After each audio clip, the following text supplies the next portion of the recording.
G'day Jaff Adventures, Terry King here. Welcome to the channel. Welcome to another modification video on my 200 series Land Cruiser. And this particular modification is all about laziness.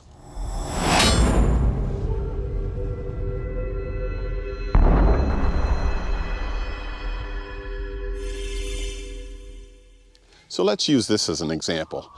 I'm driving along and I either want to enter or exit a highway. What do? Well, you got to indicate, right? And with the 200 series Land Cruiser, that requires 2 motions. There's your indicator stick. Let's assume I'm turning right. Motion number 1. And there you go, the indicator's duly flashing to the right.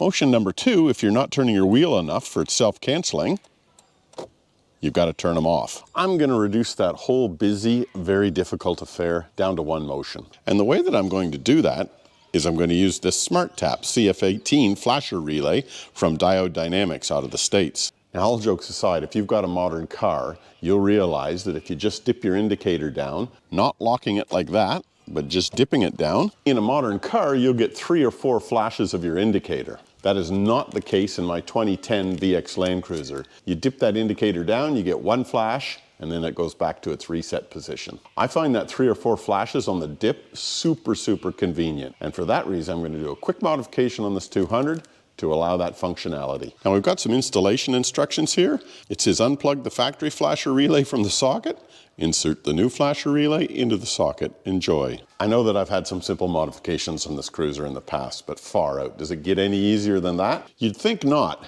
But you actually got to get to it first, and that's the tricky bit. Now you could go to all the trouble of pulling this panel out and you'd be able to access that relay quite easily. I'm not going to go to all that trouble, however. I'm going to reach my hand up under the dash here, unplug that relay, plug my new one in, and then zip tie it up in place. What that means is that the old flasher relay will remain in situ. All right, I'm underneath the dash, and I'm going to remove this panel, which sits right above the pedals. It's got 2 Phillips head screws holding it in at the front, and then once you get these Phillips head screws off, you have a couple of little clips. One located here, one here, and the last one here. When you're done those, you can pull that panel out. That's what that little panel looks like that sits above the pedals under your steering wheel. Here's the cover on your steering wheel. Here's the panel with your airbag. If you look inside of this gap, you see that white thing? That is the plug on your flasher unit. To do that, I'm going to reach up underneath here. I'm going to find that plug, which I now have in my grasp.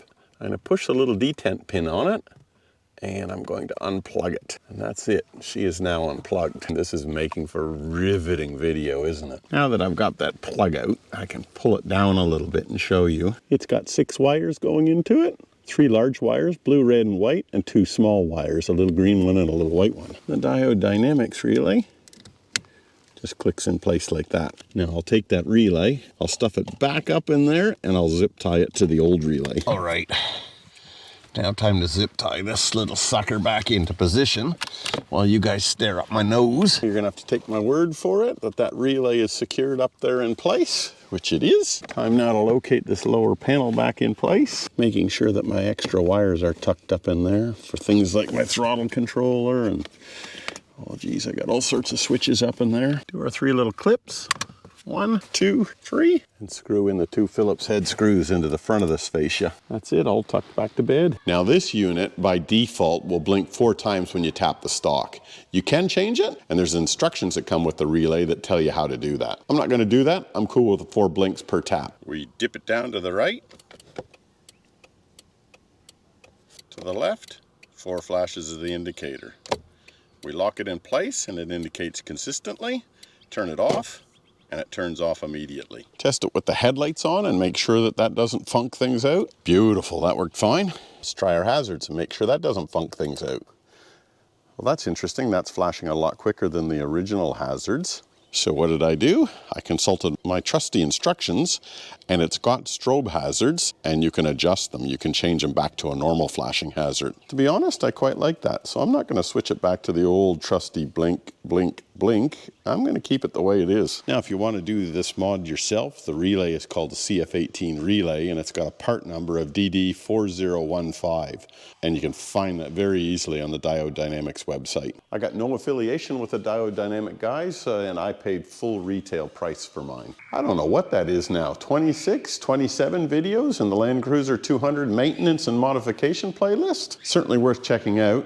And hit that thumbs up, because when you do that, the YouTube algorithms pump this video out or recommend it to other 200 series owners out there who might need a little bit of a helping hand. Well, there you have it, folks. There's a simple little mod that will help take my 13-year-old bus a little bit further along into the 21st century. All up, that mod would have only taken me 10 minutes. Thanks for watching, everybody. Until next modification video, keep the shiny side up. Bye now.